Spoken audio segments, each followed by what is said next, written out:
മോളിവുഡിൽ നിന്നും ഇന്ന് തിയേറ്ററുകളിലെത്തി ഏറ്റവും മികച്ച അഭിപ്രായങ്ങൾ ലഭ്യമായ മലയാളം സിനിമകളിലൊന്നാണല്ലോ നരിവേട്ട. ടൊവിനോ നായകനെത്തിയ അനുരാജ് മനോഹർ ഇഷ്ക് എന്ന സിനിമയ്ക്ക് ശേഷം സംവിധാനം ചെയ്ത് ഇന്ന് തിയേറ്ററുകളിലെത്തിയ ഇമോഷണൽ ത്രില്ലർ ഡ്രാമ വിഭാഗത്തിൽപ്പെടുന്ന നരിവേട്ടയുടെ ആദ്യ ദിവസത്തെ കളക്ഷനെ കുറിച്ചുള്ള റിപ്പോർട്ടുകൾ ഇപ്പോഴത്തെ വന്നിരിക്കുകയാണ്. സിനിമയുടെ ആദ്യ ദിവസത്തെ Kerala tracking, Kerala world wide estimate റിപ്പോർട്ടുകൾ പുറത്തുവരുമ്പോൾ സിനിമ ആദ്യ ദിവസം തന്നെ കേരളത്തിൽ മികച്ച കളക്ഷൻ നേടിയെടുത്ത് തുടങ്ങിയിരിക്കുകയാണ്. ട്രാക്കിംഗ് കളക്ഷന്റെ കാര്യത്തിൽ മറ്റെല്ലാ മലയാളം സിനിമകളെക്കാൾ ഇന്ന് മുന്നിൽ നിൽക്കുന്നത് നരിവേട്ട എന്ന സിനിമയാണ്. 82 ലക്ഷത്തിന് മുകളിൽ ഇപ്പോൾ തന്നെ സിനിമയുടെ കേരള ട്രാക്കിംഗ് ഗ്രോസ് എത്തപ്പെട്ടിരിക്കുന്നു. ടൊവിനോയുടെ ഈ വർഷത്തിലെ രണ്ടാമത്തെ നായകനെത്തുന്ന മലയാളം സിനിമ കൂടിയ നരിവേട്ട എന്ന സിനിമയ്ക്ക് അപ്പോൾ ആദ്യ ദിവസം 1 കോടിയല്ല 1,50 ലക്ഷമെല്ലാം തന്നെ ഇപ്പോൾ തന്നെ കേരള ഗ്രോസ് ഉറപ്പാക്കപ്പെട്ടിട്ടുണ്ട്.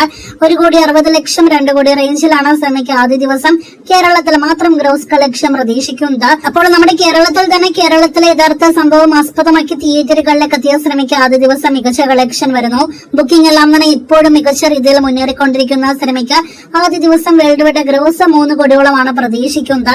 അപ്പോൾ ആകെ മൊത്തത്തിൽ ടൊവിനോയുടെ ഒരു ഇടവേളയ്ക്ക് ശേഷമുള്ള മികച്ച FT കളക്ഷൻ വരുന്ന സിനിമയായിട്ട് നരിവേട്ട മാറുന്നു എന്നാണ് നാം മനസ്സിലാക്കുന്നത്.